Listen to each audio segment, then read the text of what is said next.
প্রিয় আশেকি সুন্নি ভাইরা, এই কুখ্যাত কুত্তার বাচ্চা, তার ভিডিওটা দেখে আমি হৃদয় এতই কষ্ট পেয়েছি, অন্তরে এতই কষ্ট পেয়েছি যেটা বলার বাইরে। তিনি এমন একজনকে নিয়ে কথা বলছেন যিনি সুন্নিয়তর অন্যতম একটি নক্ষত্র, যার জিন্দেগি পুরো সুন্নিয়তের জন্য কোরবানি দিয়ে গেছেন, যিনি যাওয়ার আগ পর্যন্ত একজন সাচ্চা আশেকে রাসূল ছিলেন, যিনি সত্যের উপর অটল ছিলেন, যার সামনে বাতেল ওহাবি নসনিরা কখনো বয়ে কথা বলতে পারতো না, যার সামনে বাতেলদের দলিল কিছুই না হাওয়া হয়ে যেত। সেই এমন একজন ব্যক্তিকে নিয়ে কথা বলছেন যেটা সুন্নি জামাতের হৃদয়ের স্পন্দন। তিনি আর কেউ নয়, আমাদের শহীদ নূর ইসলাম ফারুকী রাহমাতুল্লাহ আলাইকে নিয়ে সে বাজে মন্তব্য করতেছে, যেটা কখনো মানা যায় না। স্ক্রিনে ভিডিও দেওয়া আছে, আগে আপনারা ভিডিওটি দেখেন উনি কি বলছে। দুনিয়াতে যারা মিলাদ কিয়ামকে বেদাত বলেছিল তাদের কবরে গিয়ে নাকি রাসূল সাল্লাল্লাহু আলাইহি সাল্লাম ধমক দিবে। এই লোকটি মারা গেছে, কিন্তু মারা যাওয়ার আগে একটা বিশাল জনগোষ্ঠীর 12টা বাজিয়ে দিয়ে গেছে। সে সরাসরি রাসূল সাল্লাল্লাহু আলাইহি সাল্লামকে নিয়ে মিথ্যা বানোয়াট কাহিনী প্রতিষ্ঠিত করে দিয়ে গেছে। আজকে দুনিয়ায় যারা বেয়াদবি করছে, মরা কবরে শোয়ার সময় যখন মুখটা ঘুরাইয়া ঢেল দিয়া কাট করে দিব, মাঝখানে গম্বাদে খাদরাত থেকে সব তুলে দিয়ে বলবে মা তো কুলুলি হাদার রাজুল, কেটা এটা চিনলাম না তো।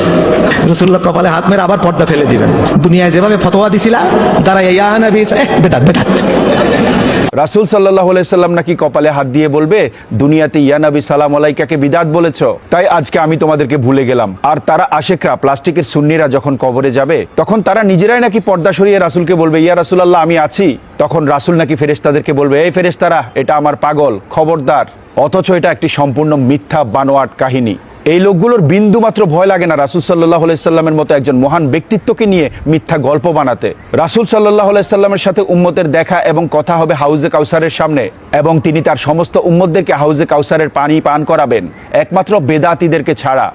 এই বদমাশ কুত্তার বাচ্চা সে বলতেছে আমাদের শহীদ নূর ইসলাম ফারুকী রাহমাতুল্লাহ আলাইকে নিয়ে, সে বলতেছে এই রূপটি মারা যাওয়ার আগে ইসলামের মধ্যে এমন একটি ফিতনা সৃষ্টি করে দিয়েছেন, এমন একটি পাটল সৃষ্টি করে দিয়েছেন।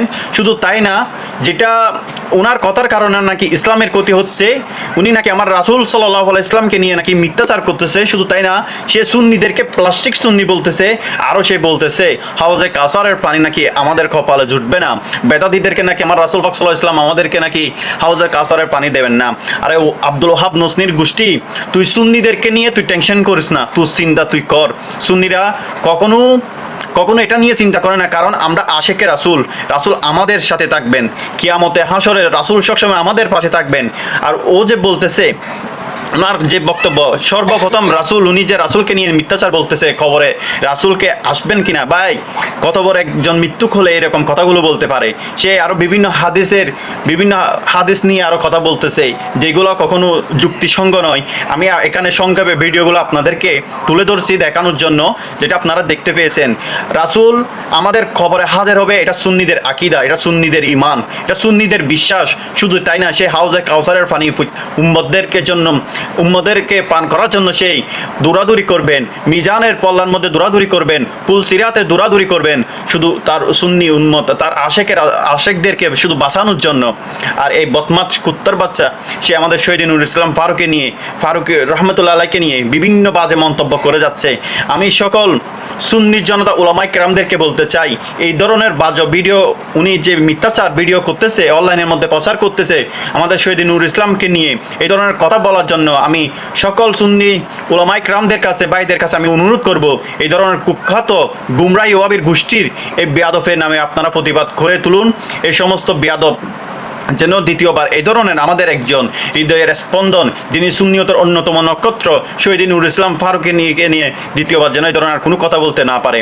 এবং আপনারা সকলে অবগত আছেন, যা শহীদ হওয়ার পরে এতই সংগ্রাম, এতই সমাবেশ, মানববন্ধন হওয়ার পরেও কিন্তু এখনও তার বিচার হচ্ছে না। এটার পিছনে শুধু সরকার জড়িত নয়, এটার পিছনে যত ওয়াহাবি এই দুশ্মনের রাসূল জড়িত আছে, শুধু সরকার জড়িত নয়। তাই আমরা এখনো পর্যন্ত বিচার পাচ্ছি না। ইনশাল্লাহ তোরা জেনে রাখ, আমরা দুনিয়াতে বিচার না পেলেও আখিরাতে ঠিকই বিচার পাবো, ঠিকই তোদেরকে জবাব দিতে হবে। প্রত্যেকটা রক্তের ফুটার বিনিময়ে হাজার হাজার আশেকে রাসূল জান্নাতে যাবে ইনশাল্লাহ।